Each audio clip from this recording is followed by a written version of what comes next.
Welcome. This is Fashion, Art and Media, and today I have a guest who is going to wow you. Please welcome, neighbor. Tell us about yourself. Everyone is going to love your story. Please welcome. Thank you very much for having me. Well, my name is Denise Oehme Fisher as an author name. And I started writing books at the beginning of the pandemic. I was a care worker and unfortunately had some serious problems with my back and could no longer work. So my father has all of his stamps that he had been studying, Indian and Pakistani stamps, the postal marks, and I had all of it sitting in my garage and I had no idea what to do with it. So rather than it going into landfill and to recycling, I just didn't know what to do, and it was sitting there. And then on the 13th of May 2020, my father came to me in a dream. Because I love languages, I like to write, I've written music, I've got a couple of music songs published in Spain. And he said to me in the dream, you know, write books about it. And I was really enthused when I woke up the next morning because I said, yes, that's what I can do. And I didn't know how to do it. So I spoke to all of my family, very close family. There's a lot of us, there's 5 brothers and sisters and that. And I said, you know, this happened. Daddy came in a dream and he told me to write books about the stamps because we'd all been discussing amongst ourselves, what do? We tried the British Library to see, because his studies were well known by the Philatelic Society and that. I mean, it was so intricate, the postal marks, for a little dot on a postal mark, it would tell you the complete route that the train took in India. We're talking about India and Pakistan. And they said that they wouldn't really have the room for anything like that. And it's sitting there. I've got a bad back, I can't move. So my husband would bring the boxes through and we'd be sorting them all out. And there was a lot of things that were repeated and then there were a lot of unusual ones. And the first one that came out of the box was the 1966 World Cup. So we looked at it and my husband and I are both into football. We go to Cove Rangers next door sometimes for their matches, but he's from Greenock, so he's a Greenock Morton fan in Glasgow. And football, I mean, the Scottish game the other day was crazy. So I'm sitting there and we look at that and I'm thinking about what kind of story could I do? How would I bring the characters in and things like this? And then I started writing and things started coming out. And, you know, I was talking to my husband and, you know, what's the format going to be and etc. So got a few things down on paper and then we're gradually going through the box and there's all these different stamps coming out.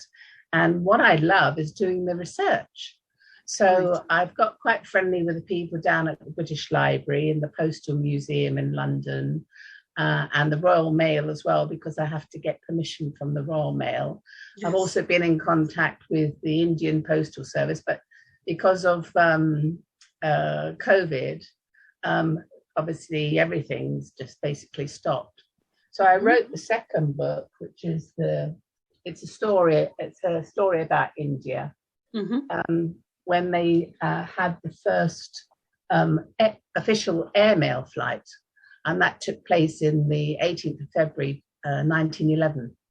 And I needed the copyright permission to be able to display the stamp in the book. But unfortunately, because of COVID, that was unable to be done. So winding back, coming to how I got to the poetry, is because I started writing all these little stories together. The first one was of the 1966 World Cup. And it just wasn't coming together. And as I've written music and songs and things, and then during the night, these things would come into my head and they'd be sort of going along in a little beat, you know, and that's when the rhymes started coming together. Right. But I didn't realize rhyming getting things to rhyme, to get your story, because I try to stay as much as I can in the truth of the history. And not, I'll bring adventure and drama and everything into it, but it will be staying sound to the history of that stamp. Right. So whether it's the first Post Office Act, which took place in 1660 with King Charles II, or this one, the next one's going to be about Florence Nightingale and Mary Seacole, who was a black healer from Jamaica. And they both went out to the Crimea. So bringing all of these things in rhyming form, so you don't have something ridiculous like she sat on the mat and looked like a cat, you know, that would have nothing to do with it. Yes, I so, hear you. It came together in that way. Right. Wow. I can tell you something. India is my second home because I grew up there. Oh, really? Whereabouts? Yes, I went to school in Leeds, in Rajasthan, Ajmer, and my sisters were in Aurangabad. So I pretty much have traveled the whole of India. I was there for 7 years. Oh, fabulous. So yes. So when you started speaking about India, I was like, yes, my second home. Well, my parents, my dad was born in the Himalayas, and my mother was born in Calcutta. Up north. Oh, yeah. Wow. Amazing. So that's one of my bucket list trips, is to go and see where they were born. Yes. They moved over here during partition, after partition, right. Because being mixed race as German and English, right. It was difficult for them. So right. 56 is when they came over to the UK. Right. But I used to fly in there. I was a cabin crew back in the 80s. It's a long time ago. And used to fly into Bombay. Wow. I remember one of my trips in Bombay, I went to the brass market. I wanted some pots and things. Right. I remember being in the taxi, and the taxi driver said to me, you know, if we have an accident, it's your fault, because I wouldn't be here otherwise.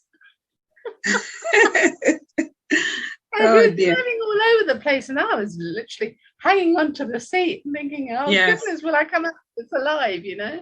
The traffic is just too much in in all the cities in India. It's just like, so you have to be really careful while driving. But have you noticed in a lot of countries, I mean, you said you came from Kenya originally, and I've been over there in various places in Africa, that even though there is so much traffic, I think one of the blessings is a lot of the time they don't drink alcohol. So there aren't that many accidents.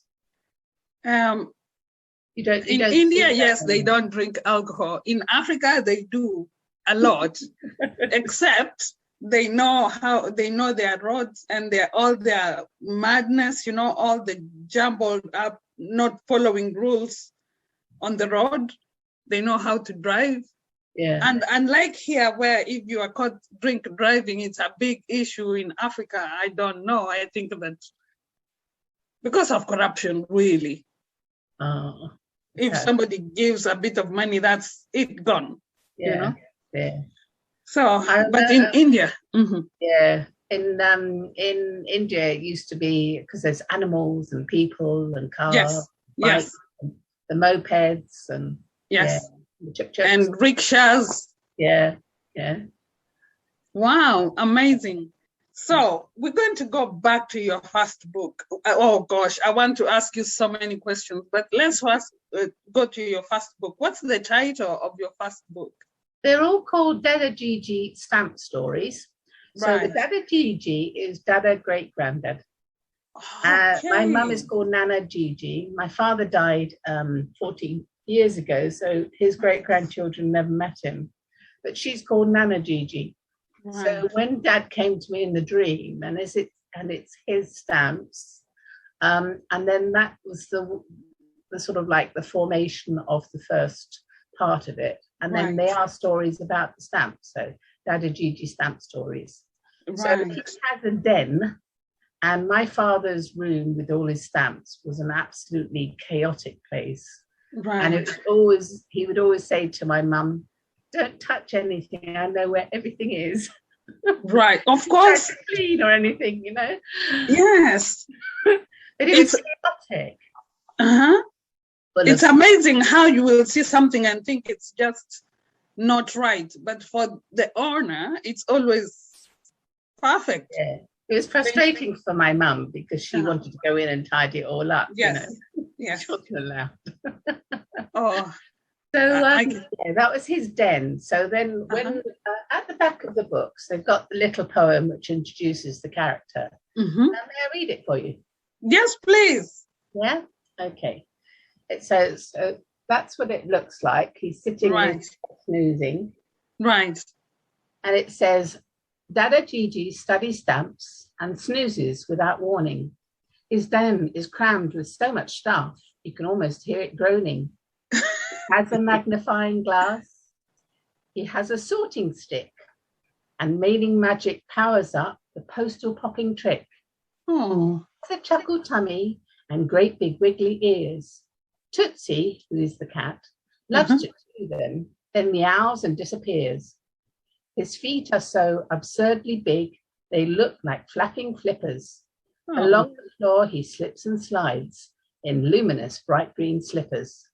Now, the bright green slippers and my dad slipping and sliding, he was quite an eccentric. He didn't have bright green slippers, but that's how he used to sort of walk along, you know? Right. His tea is served so very, very sweet. He would have 6 spoonfuls of sugar in his tea. Wow. The spoon is almost standing, but now he has false chattering teeth which jump out before crash landing. The great-grandchildren make a beeline to see him in his den, where he recounts stamp stories of where and why and when. Oh. That's on the back of there. That's so teeth play a part, the slippers play a part, you know, they all play a part in the stories. They come to the rescue and things like that. That's really nice. I'm going to ask, so you do poems and you do short stories? The short stories haven't started yet, really. So they're all in poem forms. Right. So, for example, the beginning of this book, which is the first official AML flight. Right. Oh, wow. It's all in poem form. So with the illustrations and things, can you see that? Yes, I can. Yeah. Wow. And then, and so I have a great illustrator called Nora Bandir-Paddy. Now, she's actually Latvian, but her husband comes from Calcutta. Oh, wow. Well, it was on the Aberdeenshire art group that they have on Facebook. And I put out that I was looking for an illustrator for the books. Right. And a few people contacted me and they showed me some things. And Nora sent me some drawings, which were very goth-like. Right. And I said, I replied back, I said, they are pretty good, but I think we might frighten the children. That's true. You didn't know what I was looking for, but then she sent me some other things and I was wild about them. And so we've had a very good relationship. And her sister in Latvia is doing the graphics for me. So she puts something together. Her name is Anita. That's amazing. That's amazing. But it was meant to be, I think. Yes, and especially, I'm quite spiritual, so I believe that our departed always help talk to us. Yes. Not, I think that they come to us in dreams, in visions. You always know, they are always here. That's what I believe. I believe that too. And to give you an example, after my father passed, my mum was distraught. And she spent a lot of time crying. And she doesn't believe in life after death. Although she's a Catholic, she doesn't believe in like a spirit coming to you and talking to you. Like that. So actually one day I pretended I was going to buy a house and we were driving around and I took her to see a medium. Because when we got in, she's looking a bit puzzled and everything. But I think she needed that And he told her that of a specific instance of my father being in the kitchen, and he put his hand on her shoulder because she was crying so hard. He put his hand on her shoulder, and she looked at me and she says, "Oh, yes, I remember that." Oh, I know. And then she was much better after that. And I think the fact that it gives you hope that maybe we're not just on this earth at this time, that our spirit does live on. yes, exactly. I do that a lot. Exactly. Yeah. So you have a bit of knowledge from India, or a lot actually, especially because you've been there and all this. In India, especially in the Hindu religion, they believe in reincarnation. That's right, yeah. Yeah. You know, I believe in that. Yes. I mean, I wouldn't say I'd come back as a dog or something, but I think our spirit lives on. Our spirit lives on. Whether it comes back or just, you know, is somewhere to guide us. Yeah. That's right. That's good. Now tell us about the second story. If possible, read for us something from the second book. Okay. Well, as I mentioned before, the first book, is about King Charles II and the signing of the Post Office Act in 1660. Yes. So that actually is the post office we know today. And if anyone who knows their history, King Charles II had a bit of a tumultuous time to be able to get back on, to get onto the throne, because his father was murdered by Oliver Cromwell, and Oliver Cromwell was actually the protectorate of the United Kingdom at that time. And then the second book is about the first airmail flight from Naini Junction, and it goes over the Ganges. It's a sort of like a 15-minute flight. It's a tiny flight, but it was organized by oh goodness, I'm terrible at remembering my at the back. You're not alone. There's a history of it. So this was Sir Walter Wyndham had organized a flying display. Now, Walter Wyndham, when I started researching him, he was a very active character. He was in the first London to Brighton rally that ever took place. So when they were out in India, the reverend of the church, the local church, he needed a new roof. So what he was doing these displays, aerial displays all around India, and he organized that it would be the first official flight to take postage from Naini over to the junction to get onto the train to go off to all the different places in the world. And they would pay an extra piece of a few rupees for the privilege of going on that flight. So that took place, and it was when the Hindu festival takes place every 3 years. It coincided with that. So you could imagine there were lots of dignitaries there, and it was a very fun occasion. So that's what the story is about with Dadda Gigi. They get whisked off. They postal pop into the future or into the past. And so they're there, but he loses his charges. And when they're postal popped, they are invisible, but they have to be attached to the sorting stick. So like a lot of the words are to do with stamps and things, post, sorting stick, sorting office, you know, that sort of thing. And so they come adrift of it, and so people can see them. So there's all this mayhem going on, and she's lost back in 1911, the character in the story. Doesn't know if she's going to ever get back to see her mum and dad. Wow. You know, despite the fact that you are writing about what happened long time ago, the children are going to know about these two countries. Yes, as well, yes. This is amazing. And especially India is such a beautiful and holy place. Yes. So if the children here can get to know about India, yes, I just think you are an ambassador already, you know, promoting. Just pique their interest. Yes, of pique course. And that sort of thing. Because normally the books that our children read here, especially in school, are just based on what happens here, you know, or in Europe. They don't get to learn. It's just recently I saw an African book being used in the schools, but normally it's just, so what you're doing is something which has not been done by many, you know? What I would really love is to get an animated cartoon series going.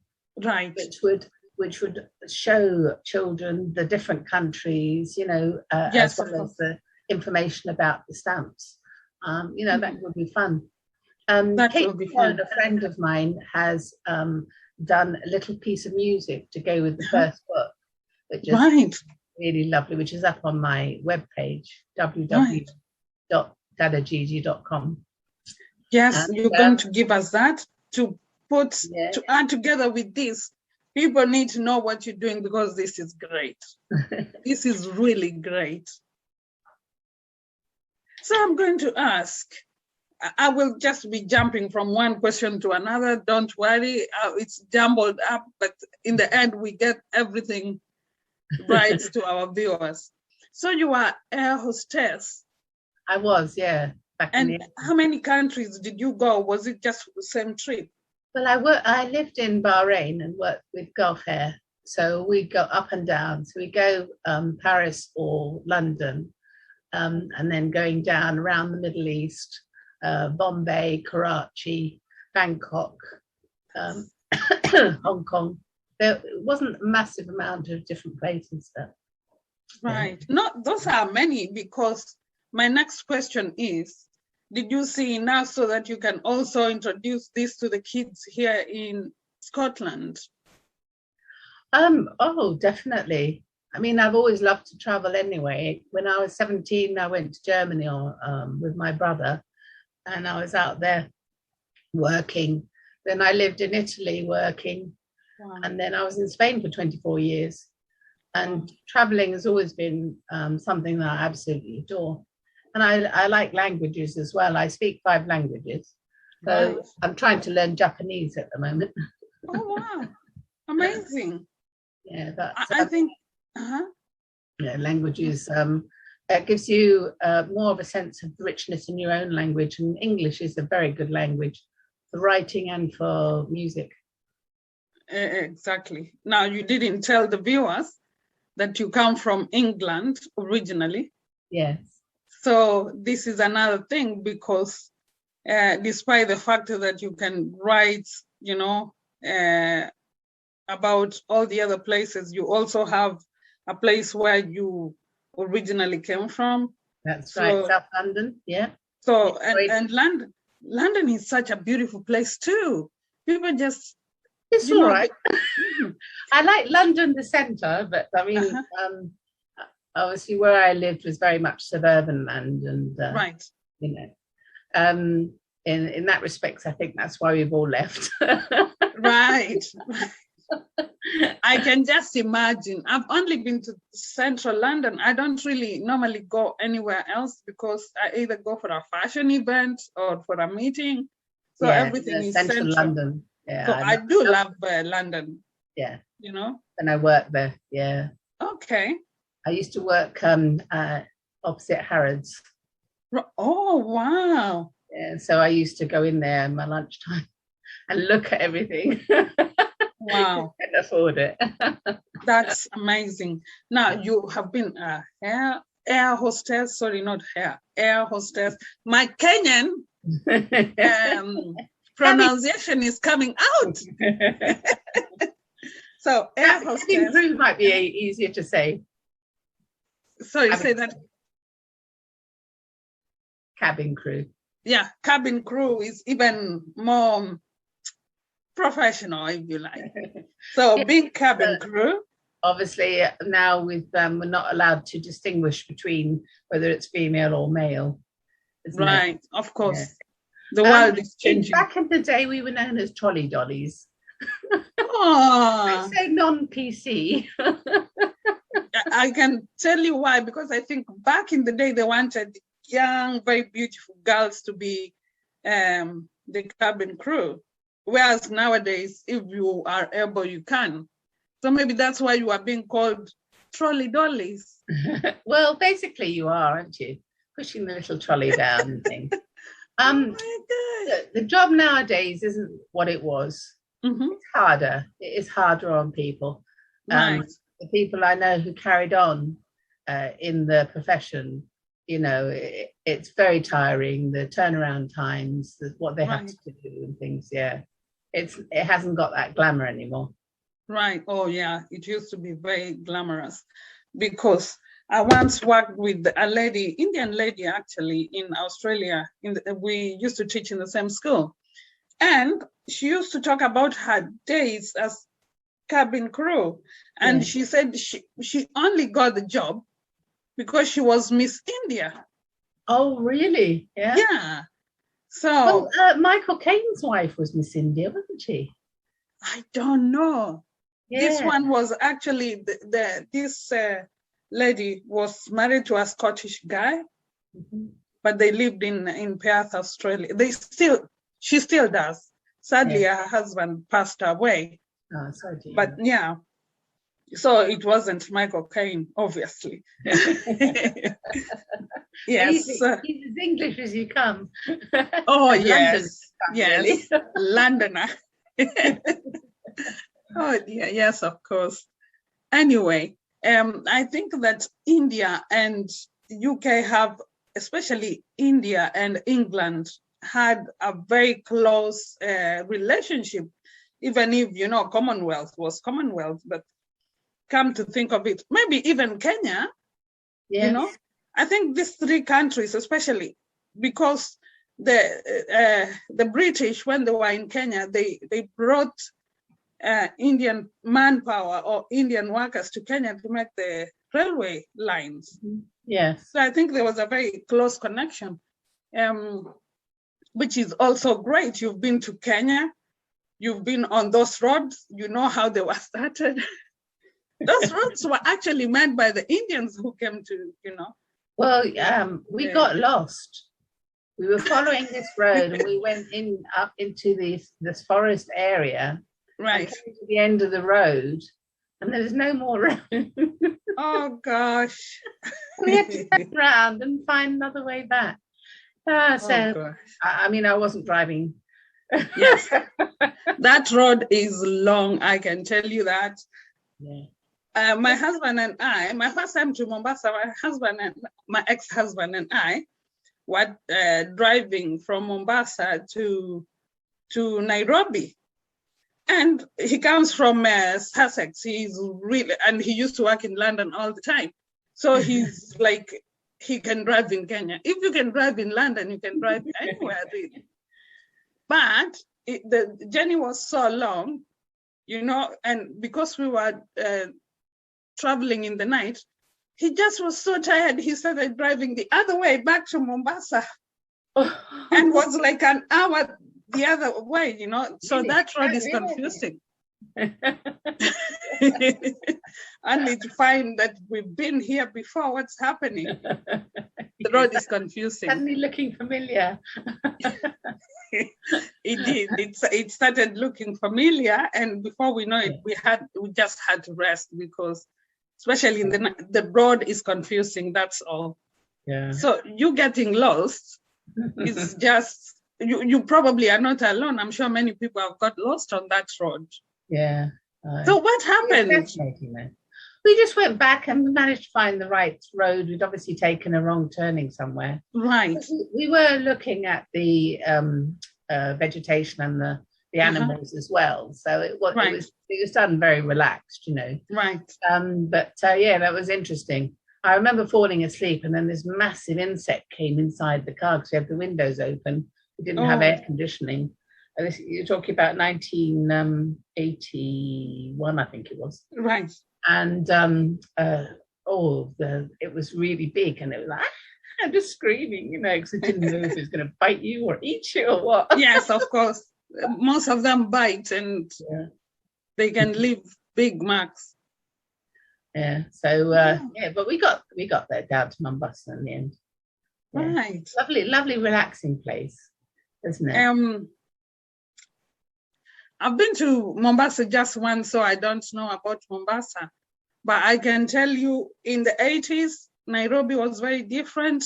Now it's also so different because there's skyscrapers, there's so many people, so many cars.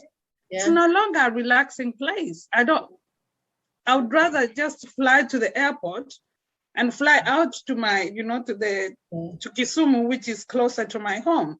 Yeah. To avoid Nairobi. It's just too busy. Well, so the character in my next book is going to come from Uganda. Her name is going to be Ginger, which is actually the name of a place on Lake Victoria. Yes. Ginja. So when I was looking at that, she's going to be the next character who'll go off on the next journey. I mean, I love doing the research for all the books and everything. Right. Because my love for travel, my love for history, it just brings it all together, you know? Yes. And it sounds as though you've done a lot of traveling yourself. I have. I've been really lucky to travel around, especially for education. And now I call abroad, where I live here, I call this home now because I still have my family in Kenya, but I don't go there often. And my children have been born and brought up here. So really, I can't start uprooting them to, let's go back to Kenya. They'll ask me, this is home. So I prefer to think that this is home, though I come originally from Kenya. Yeah. And I do love traveling too. My children were born in Devon. We moved beautiful. To Spain when my daughter was 18 months. My son was 3. So that's all they've known is Spain.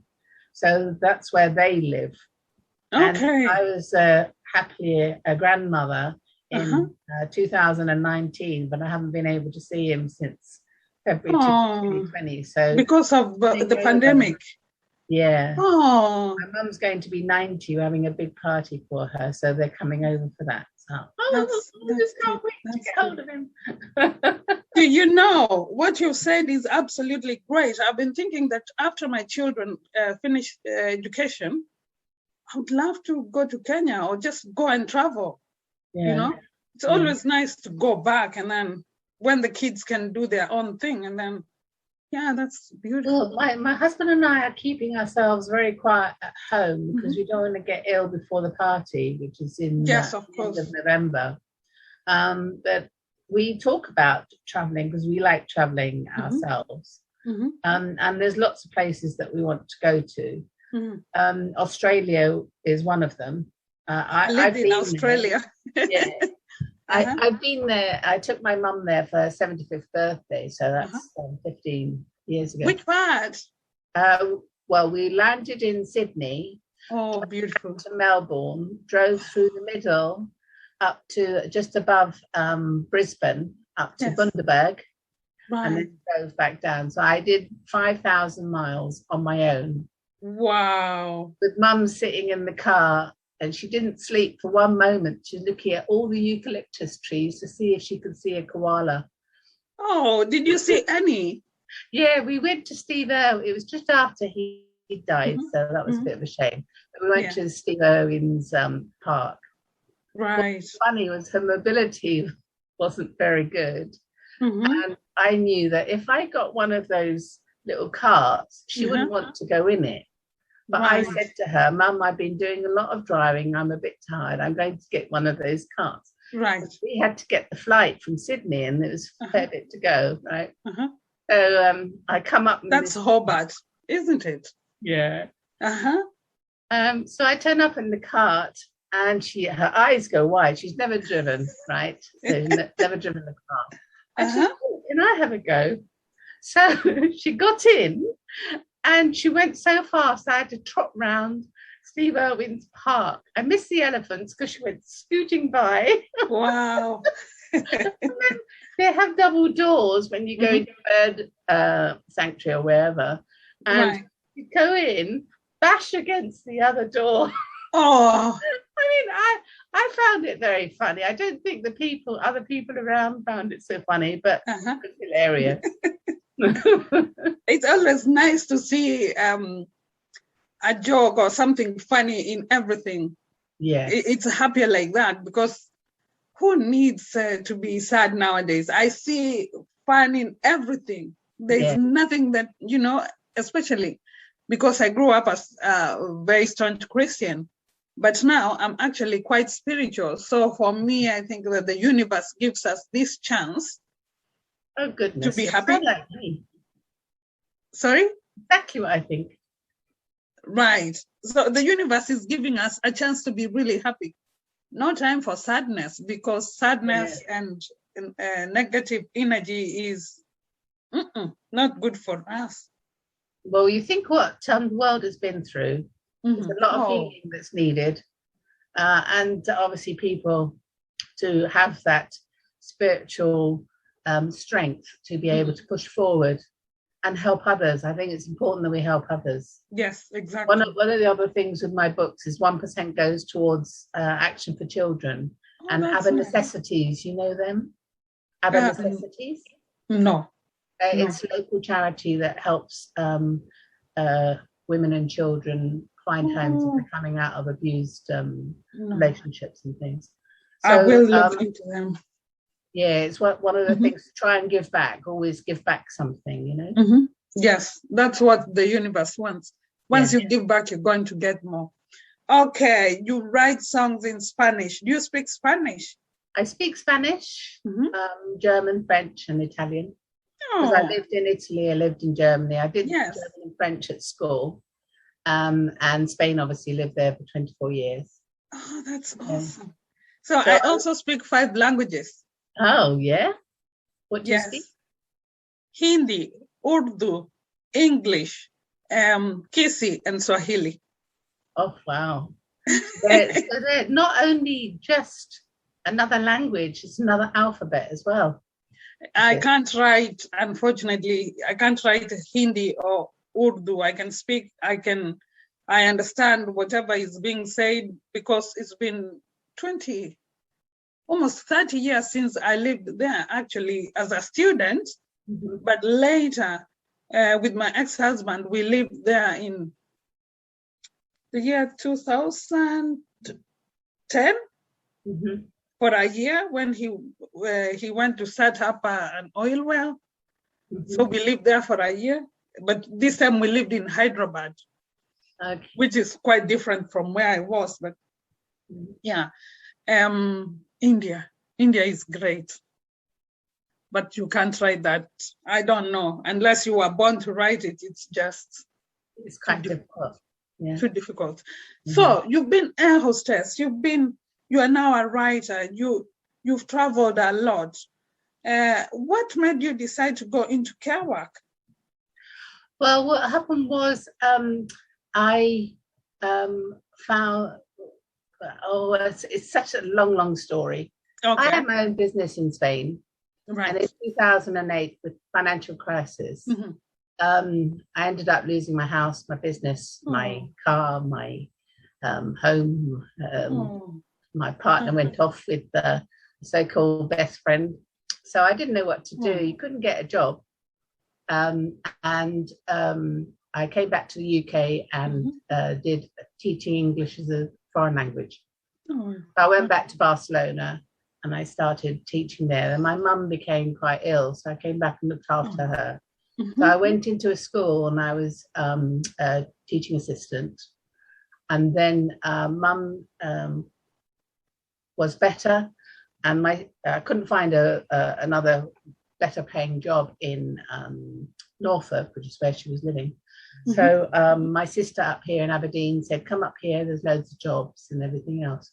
So I did, and I was working as a secretary, but unfortunately tale of losing my business and everything meant that I've been left with mental scars. Yes, of course. Memory and things like that, remembering things and getting anxious about things, etc. meant that I was in quite a high pressured job, and I realized I could do it. But I knew that I didn't want to be doing anything, nothing, or being at home and being paid by the state to be at home because I wasn't well enough to work. So that's when I went into the care work.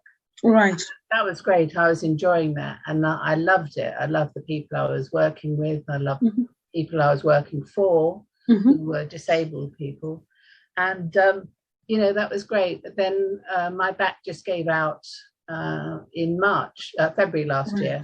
Right. And I was unable to move for a month or so. And I realized I didn't have the strength to be able to go back to it. And that's when my dad came to me in a dream, and that's what I've been doing since then. And thanks to my lovely husband who looks after me. Right. I'm able to do that, Can I, sorry, what was the last word you said?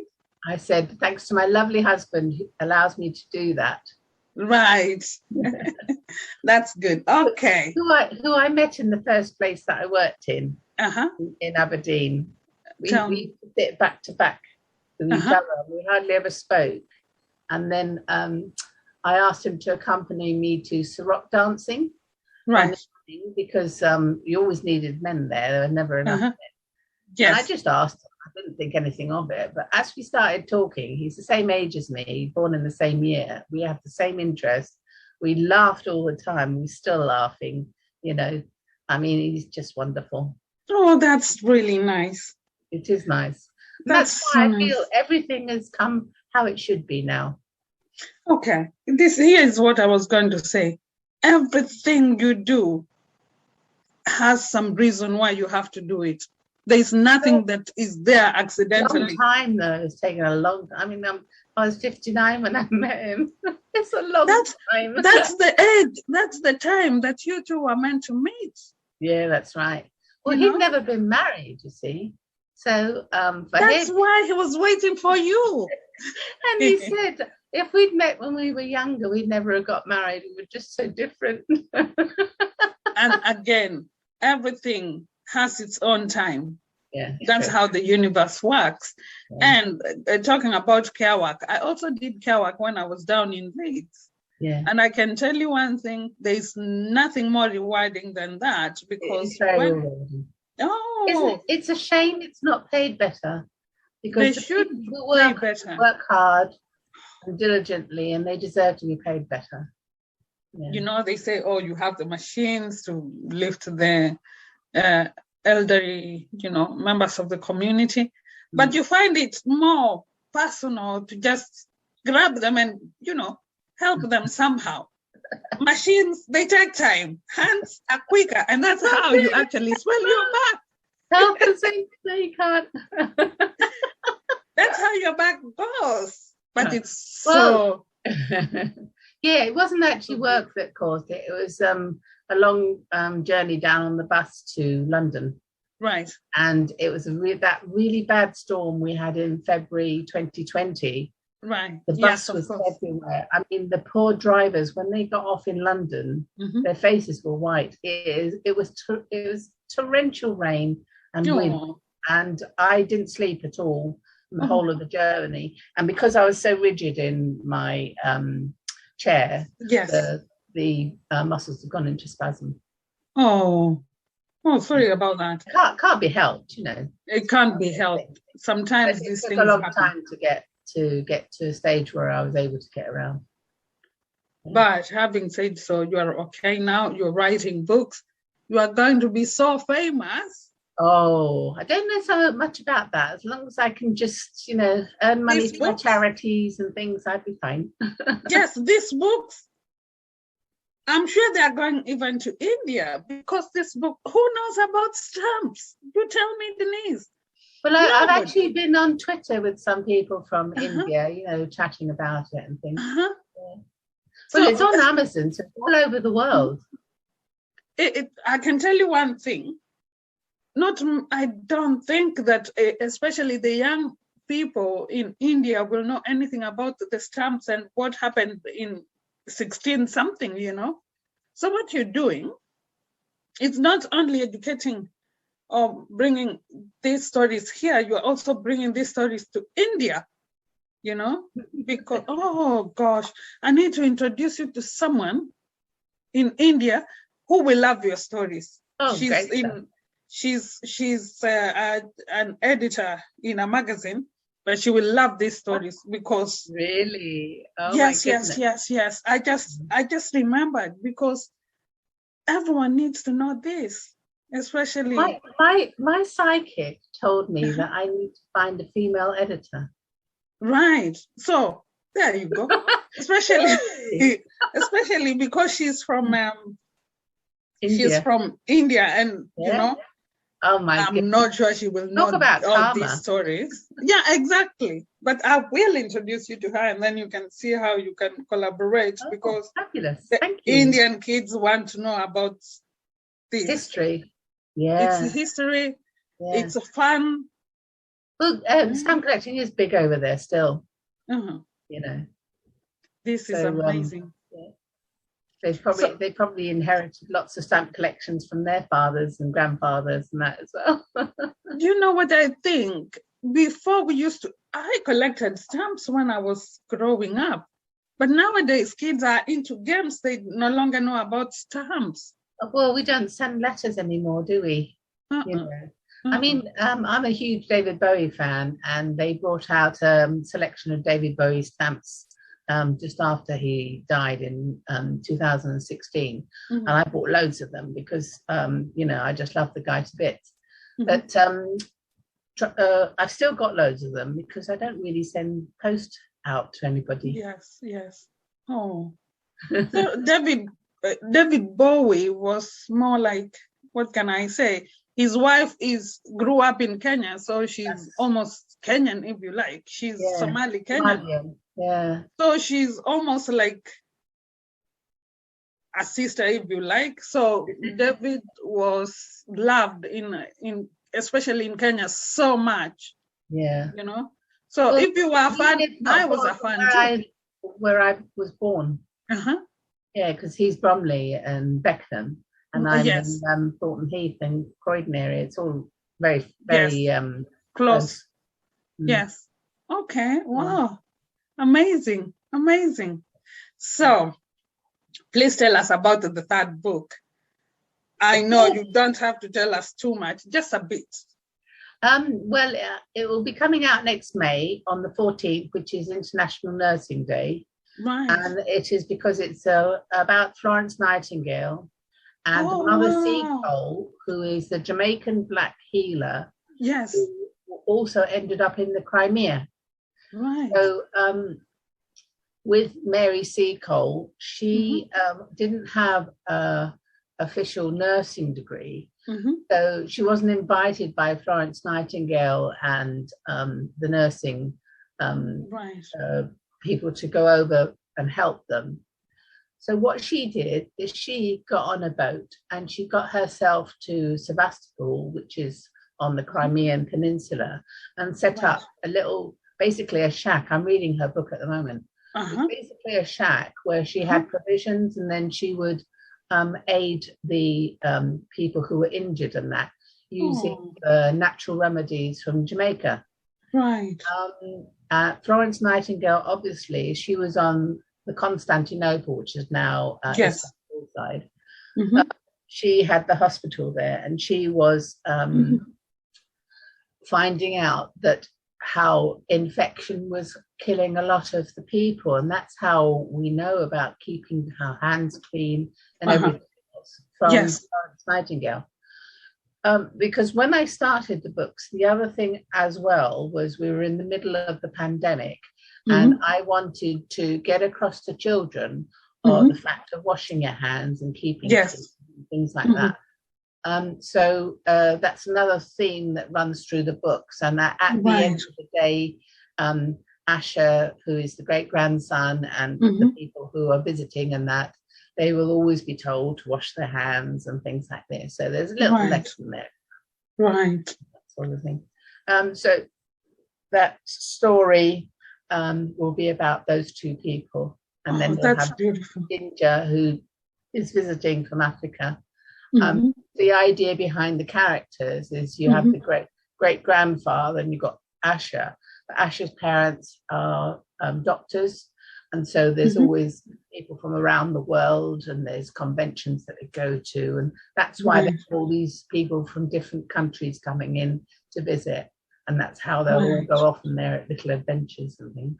Right. Wow. I would love to read your books. You're going to tell us later where we can buy them, because personally, I just want to read all of them. Amazon. Amazon. Yeah. Okay. Yeah. Okay. You will have to give the link though. Yeah. Okay. So that we can share it with I will be doing an article. So once we've shared that, maybe people can know where to get your books from. Yeah. And then the language books that I'm starting up now as well. The Spanish, learn Spanish. So it's basically a coloring book, but it has the basic language structure in the first book. And then as the books go on, book 2, book 3, it will start, the language structure, conversation will start getting more complex as it goes on. But it's make it fun, and a word search at the back, so you learn the words that are in the book. Right. So are these books going to be for the tourists or for children? It's for anyone who's young at heart. Okay, because if I want to learn Spanish, enjoy it. I love coloring. So if I want to learn Spanish, maybe that can be a good way to start. Well, I mean, it's something to go in the stocking at Christmas, isn't it? Oh, awesome. That's great. That's great. Now, please tell us, which type of songs do you write? Well, they were rock and roll. Okay. It was only, because at the time the partner was a Spanish rock and roll musician and writer. So sometimes we'd sit together, and I don't do the music side of it. I do more the lyric side of it. You know? So there were a couple of songs that was done, one which was sort of done by him, and another one that was done by me. So they got published. Wow. Yeah. Wow. And then, I love all that sort of thing. And my niece, Kim Oehme Templeton, she just brought out her new EP recently. Oh, wow. She's got a lovely sort of folksy voice.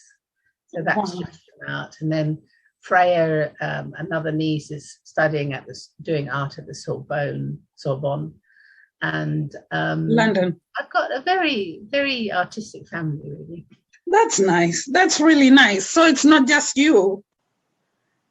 Well, we actually went to Huxheim in Germany, which is near Leipzig, to see a church organ that was built by my great grandfather in Germany. Times 5. Great grandfather times 5.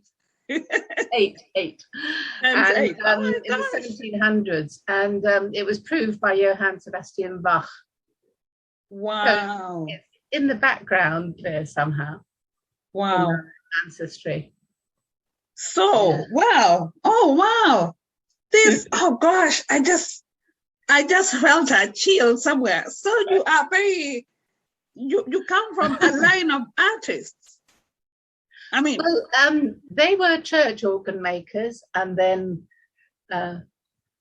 that's my husband saying I want a cup of coffee, sorry.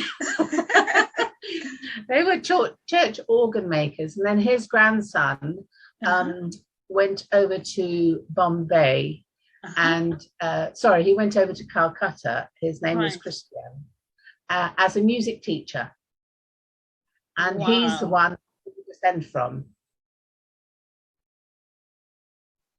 Wow.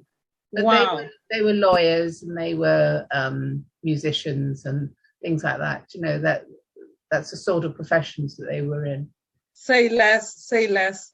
Denise, you are a born artist. No questions about that. But I feel that Wow. words play a big part in our family. You know, what our language is, sort of thing, Yes. expressing yourself. And Wow. yeah. Wow. That's great. So I can't ask you to sing for us, obviously, because you write music.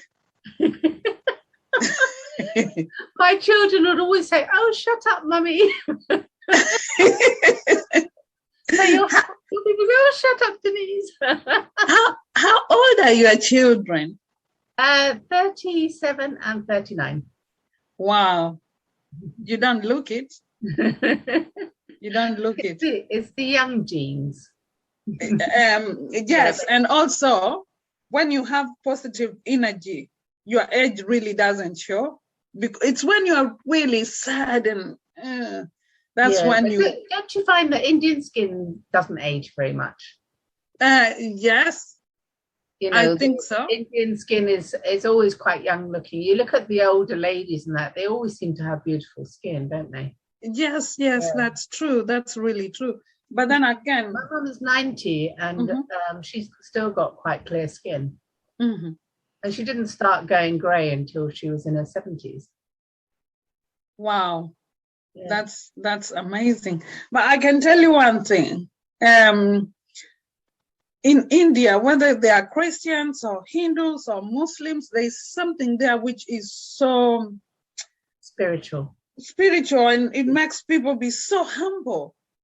So they really don't have the problems we have here.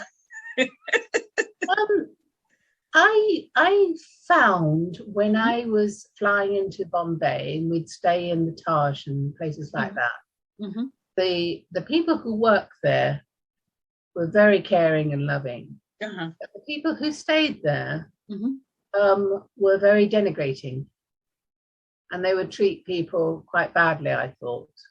And it's very, you know, the caste system and everything still runs rampant over there. Yes. Yeah, that's the problem. So in that respect, I wouldn't brush, brush them all with the same brush. Yes, of course. Yes, of course. It's just like here. There's good people and there's bad people, but that caste system has brought a lot of how do you call it? Never mind. The word just went. Like there's like segregation. When they mixed up. No, the caste system just like it's not integration, it's segregation. Okay. It has see, you can tell I come from Kenya. I'm mixing words. What I mean is that because of caste system, they can't eat together, they can't go in the same bus or things like that. Yes. And if they do, it's just going to be like sit over there and yes. Especially now. Did you see the film Gandhi? No. Oh, you haven't seen that film? No. Because there's a very famous part in the film where he says to his wife, she's got to go and clean the toilets. Right. And he says to her, they are the same as you. Why are you making a fuss type of thing, you know? Because as far as she's concerned, it's the lower caste that will do that type of job, not herself. And I thought that brought it to the fore, really. I want to watch that film. I'll find it and watch it. Yeah. Because believe you me, I'm really interested in India. I had a great time in India, and I will be going back at some point. Yeah.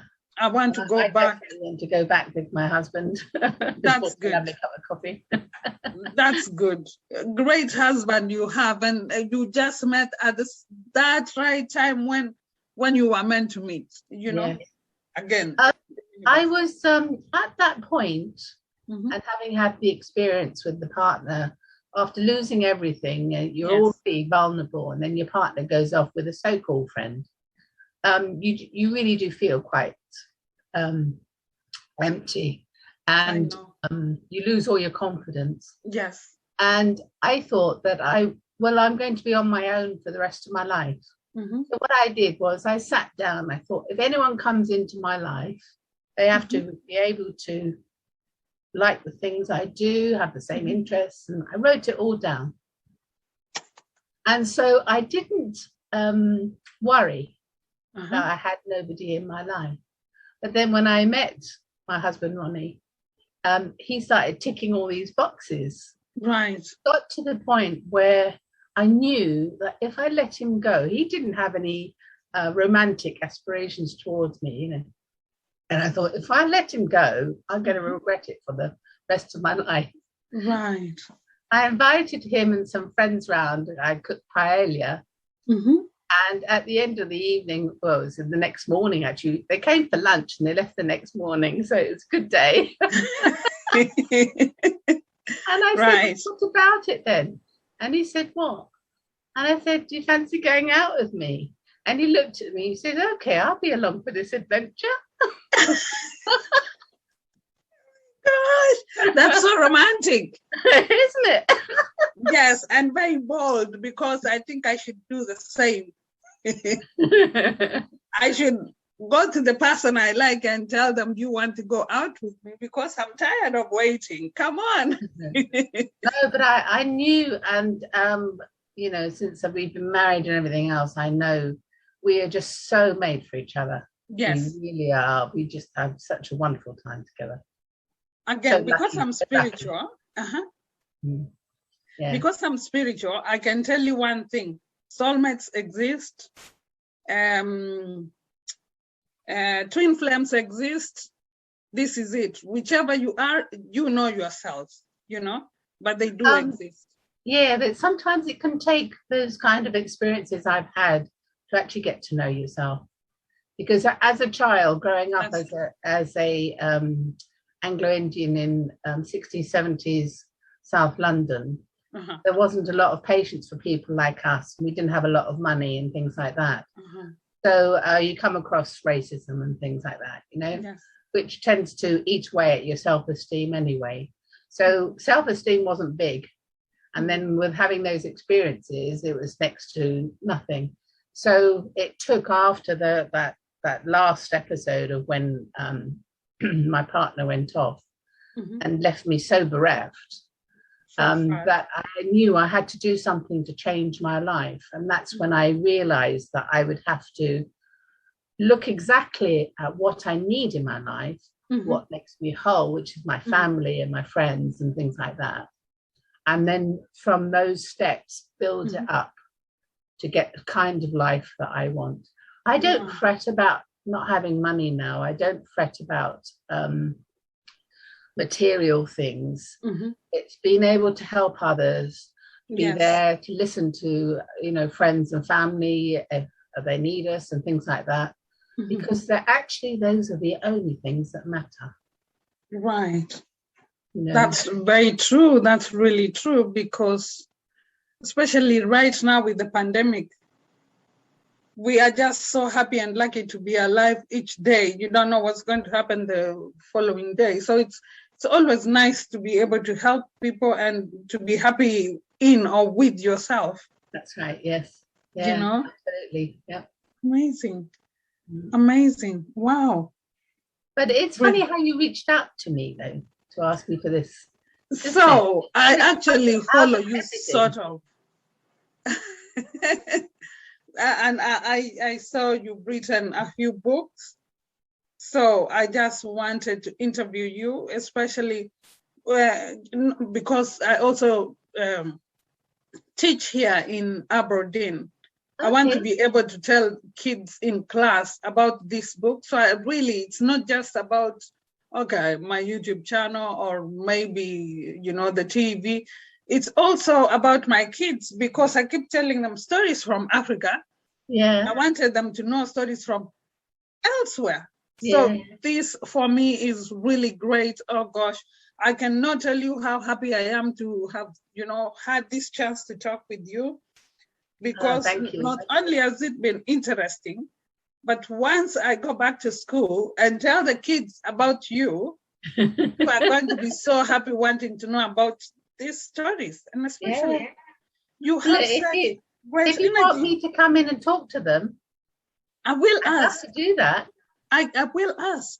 Yeah. I'll ask my line manager so that you can come in, and I will tell you, because I think this is really great. And the fact that you are based here, there's no reason why you shouldn't go and talk to these kids. Yeah, I'd love that.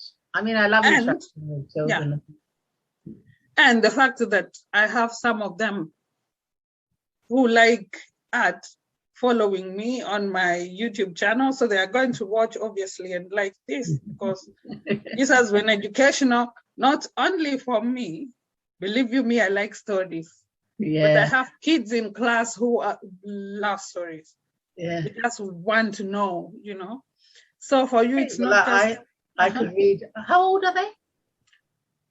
12 to 16, mainly. Oh, so they're the older ones. Okay. Yeah. Well, we can talk about lots of different things. 12 to 17, if you like. Yeah. So there's so many things. And believe you me, there's nothing that kids like out in school, but out of school than how in school, but talk about things out of school. Yeah. Than things about other countries, other cultures. They really excited the kids, because some of them have not had the opportunity to travel out. Yes. So when you tell them about India in some time, the first post office, the first train, you know, things like that. Yes. That's just it. That's right. Brightens their little faces, you know. Yeah. So it isn't quite the same as experiencing it, though. And one of the things that does worry me a little is that even though the world is bigger in the fact that you can travel anywhere, I feel it's getting smaller because of safety issues and things like that. Safety, pandemic. Yeah. So we were lucky, or I was lucky when I was growing up. I had all the freedom I wanted, and you had a certain amount of security. And I feel children growing up these days aren't allowed the sort of freedom that we are. Again, because of safety. Yeah. The world is changing. It is. Yeah. Oh, not nice. So anyway, besides, where can anyone who wants to find you besides Amazon? Where can they? No, that's it really.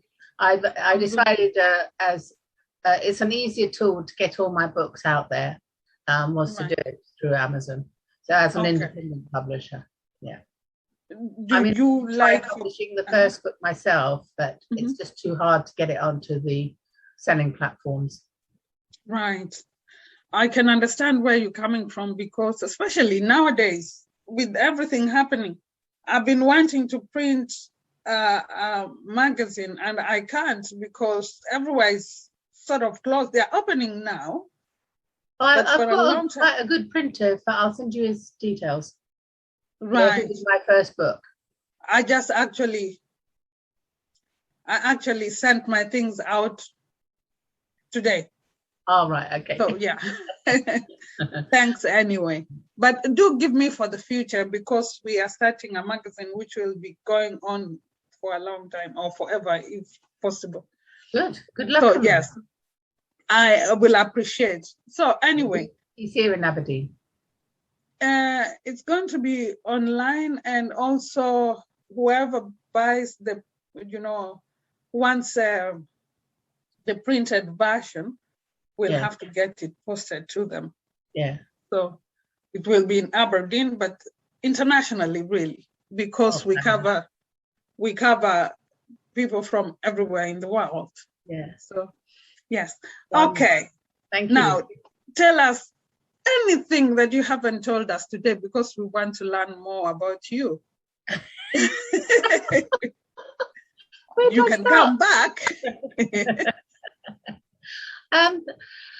Oh goodness, you got me stumped. I mean, I'd love to have been a singer. Right. Even though my children told me to shut up.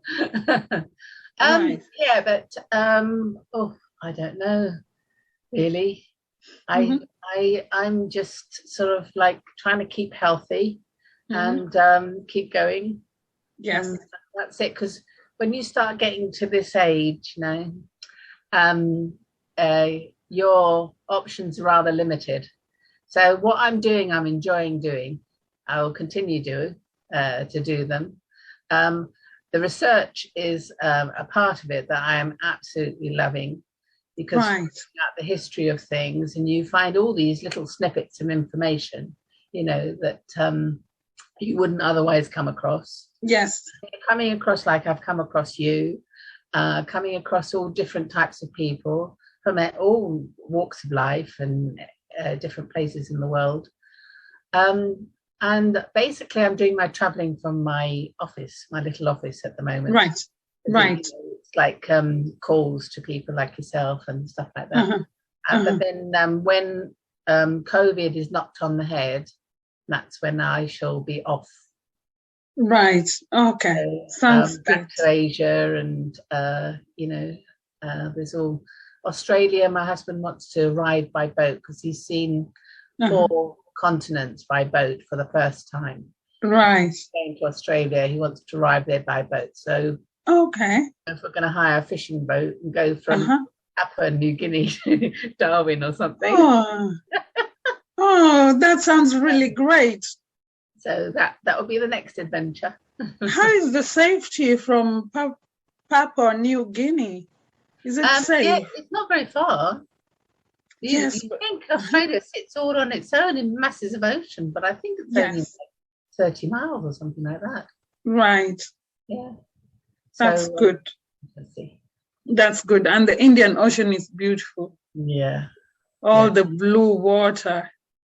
So that really sounds great. I remember I went snorkeling once, and I for the first time, and I put my head under the water, and there's all this fish there, and I got such a shock because you don't normally see that, do you? Off the coast of Aberdeen? No, you don't. You don't. Especially what I like the most in the Indian Ocean is the glass bottom boats. Yeah, like you have in the Seychelles. I've never seen them. I was so excited to see all the animals there. You sort of feel like you belong together, which is true, obviously. We are in the same universe. You know they've got boats off Aberdeen, don't you, that go to see the dolphins? No, I don't. Yeah, in summer they have harbour cruises, and it's a little fishing boat. Don't. And sometimes, I mean, when I've been, they do a fish and chip one, which is a bit ironic when you think about it. But at 6 o'clock in the evening, fish and chips. Fish and chips to go. To go and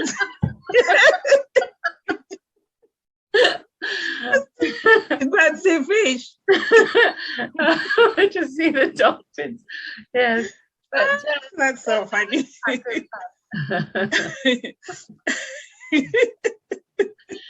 Yeah. And then you got Dolphin Watch, and they're building the new harbour. Yes, I've seen the new harbour recently. Yeah. So they'll have the cruise liners coming in as well. So that'll be nice for the area, won't it? Do you know, I've lived in this country in Aberdeen for 21 years, but I never knew. I actually, just last week, I went to the new harbour.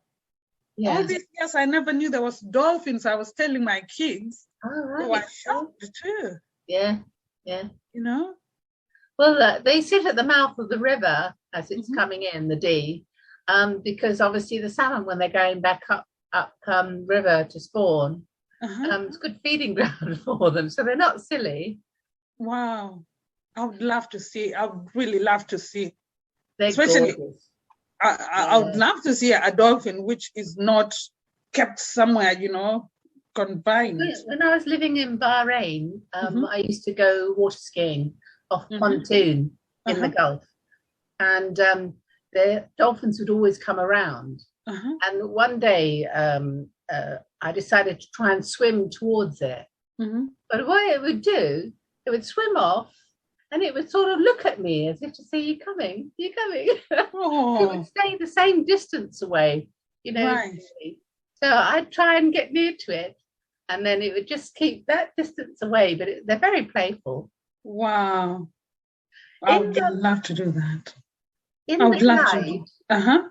do you know that there is the oldest paddle steamer in the world called the Waverley? No.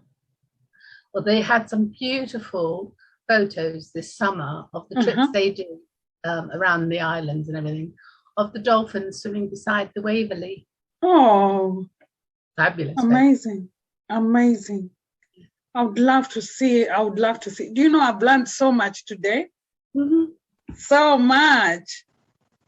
And I can't tell you how happy I am that we actually got to do this, because I'm going to talk about it for a long time. Thank you very much. This is probably my best interview. Well, thank you. I'm so glad. Thank you very much. I was a bit, not scared. What's the word? I was. Say that again. Apprehensive. There's another word. It's quite simpler than apprehensive. Wary? Not wary. I was like, oh yeah, you can call it scared. I just didn't.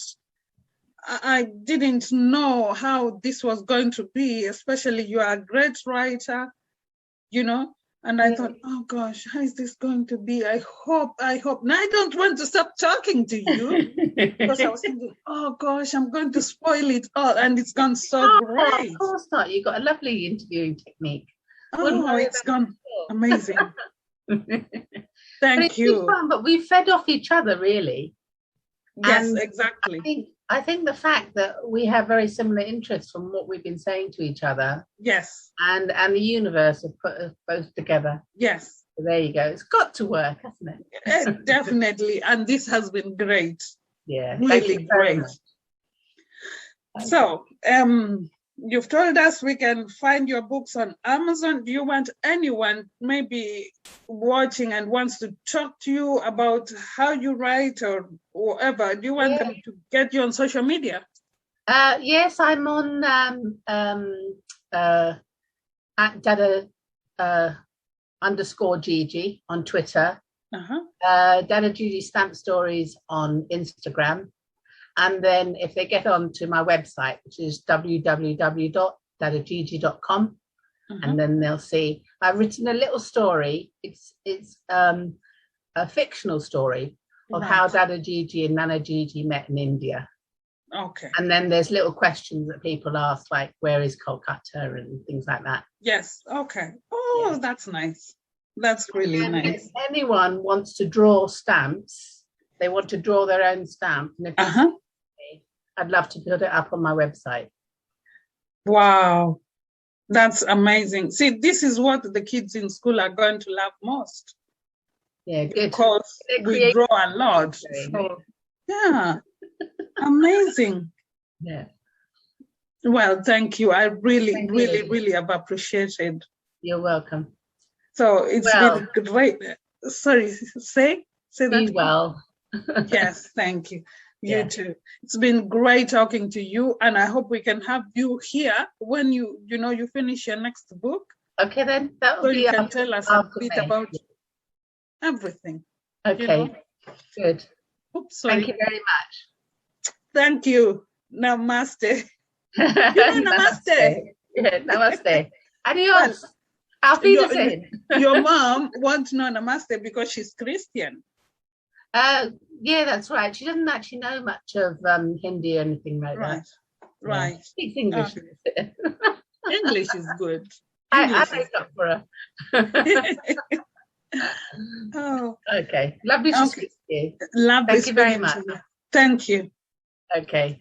Bye. Bam bam bam bam bam bam bam bam.